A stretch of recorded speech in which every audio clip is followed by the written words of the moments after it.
madaxweynaha jamhuuriyadda Soomaaliland mudane Axmed Maxamed Maxamuud Silaanyo ayaa martiqaad qada sharaf ah ku maamusay wufuudda ka socday shirkadda DP World ee dalka Sultanka Imaaraadka Carabta martiqaadkan oo ka qabsoomay xarunta madaxtooyada gobolka Saaxil madaxweynaha jamhuuriyadda Soomaaliland waxa madashan ku wehelinayay gudoomiyaasha xisbiyada kulmiye iyo ucid xubno kamid ah golaha wasiirada iyo mas'uuliyiin xilal kala duwan ka haya xukuumadda iyo wasiir ka tirsan golaha wasiirada ee dawladda federaalka Itoobiya oo ka soo qayb galay munaasabadda lagu kala wareegayo dekada Berbera Dr. Saad Ali Shire wasiirka amuraha dibadda Soomaaliland ayaa madaxweynaha Soomaaliland uga mahadnaqay martiqaadka uu fidiyay wufuudan ka socda shirkadda DP World ee Soomaaliland ku sugan. We want to thank you for gracing us with your presence.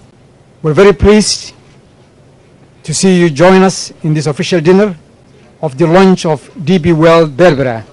The initiative, in fact, is tripartite initiative. It's not just DP World and Somaliland.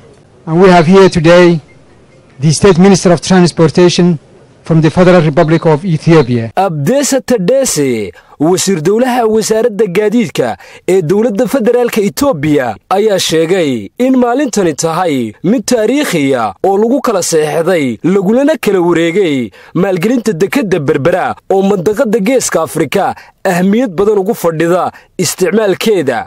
And these days this historic relationship between our two countries is spearheading to the level of cooperations in which our two people will benefit in the future from all this broad-based cooperation.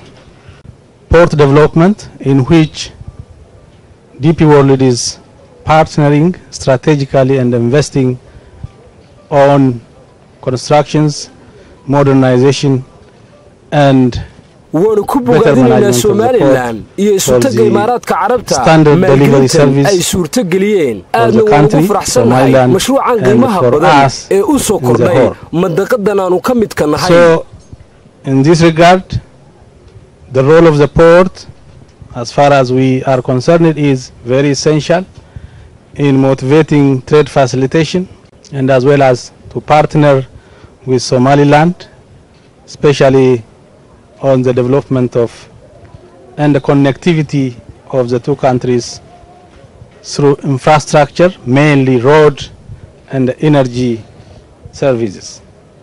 Therefore, please, President, accept our greetings and congratulations for this historical date on which our tripartite endeavor